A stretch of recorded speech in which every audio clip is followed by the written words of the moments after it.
जैसा मैंने कल भी कहा था आईडी पकड़ लो कि लोकतंत्र की हत्या के कई प्रकार होते हैं।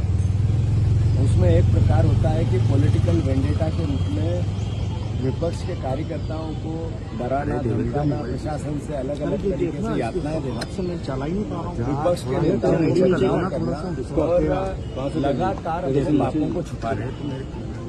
नेता प्रतिपक्ष को इसलिए 307 लगाई कि नेता प्रतिपक्ष ने कहा कि फर्जी बिलों का घोटाला 2000 करोड़ रुपए खा गए इंदौर के महापौर और पूरी परिषद और इनके पार्षद। नेता प्रतिपक्ष ने सवाल उठाया इस बात का कि 2000 से ज्यादा कर्मचारी अगर नेताओं के ड्यूटी कर रहे हैं, उनका पानी भर रहे हैं और तनख्वाह दे रही है नगर निगम। अगर नेता प्रतिपक्ष ने ये कहा कि ये जो मेट्रो आ रही है, इस मेट्रो में जो फिर से इसकी प्रोजेक्ट रिपोर्ट के बाद जो इसका प्रोजेक्शन हुआ था, जितने पैसे का इसमें यूज होना था, उपयोग होना था, उससे ज्यादा अगर हजारों करोड़ रुपए बढ़े तो ये करप्शन की भेंट चढ़े। ये जो सरकारी जमीनें बेची जा रही है, इसको लेकर नेता प्रतिपक्ष सवाल उठा रहे थे। तो ये पूरा घटनाक्रम उसके आसपास का, ये झगड़ा करवाना जानबूझ के उनके बच्चों से, फिर चिंटू चौक से समझाने जाना, उसके बाद भी कोई वीडियो विजुअल, कोई किसी प्रकार का एविडेंस नहीं, उसके बाद उस पर 307 लगाना। ये ने इंदौर वासियों, आप देखो कि आपके पैसे की चोरी भारतीय जनता पार्टी संगठित अपराध के रूप में चोरी कर रही है, और अगर उसकी आवाज कोई उठा रहा है तो नेता प्रतिपक्ष की ड्यूटी है, दायित्व है, कांग्रेस जनता दायित्व है, तो उसको 307 नकली असली लगा के जेल भेजा जा रहा है।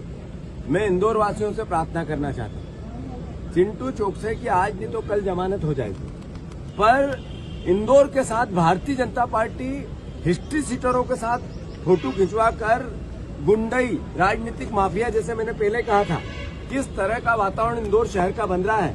ये इंदौर की जो आन बान शान या इसका जो सम्मान है, मां अहिल्या की नगरी का अपना जो संस्कार है, उसकी हत्या हो रही है। और मैं मानता हूं कांग्रेस जिनका दायित्व है, पर नागरिकों को जागने का भी दायित्व है। आपने जो मत दिया, उसका मद इतना भयंकर है कि कोई किसी को कुछ नहीं समझ रहा। तो मैं फिर से आप इंदौर की जनता से प्रार्थना करता हूं, अपील करता हूं कि इनके चेहरे को पहचानो। हम तो लीगल लड़ाई भी लड़ेंगे, कानूनी भी लड़ेंगे, पॉलिटिकल भी लड़ेंगे, अपना दायित्व भी निभाएंगे, पर आप लोगों को भी जागना पड़ेगा, इंदौर वासियों को भी जागना पड़ेगा। अगर नहीं जागोगे तो आज चिंटू का नंबर आया है, कल किसी न किसी रूप में वो हर व्यक्ति जो इनके खिलाफ जाएगा उसको भी इसी तरीके से यातनाएं देंगे। तो हम पूरी पार्टी चिंटू के साथ है, चौकसे जी के, और मैं मानता हूं हमें कानून पर भरोसा है।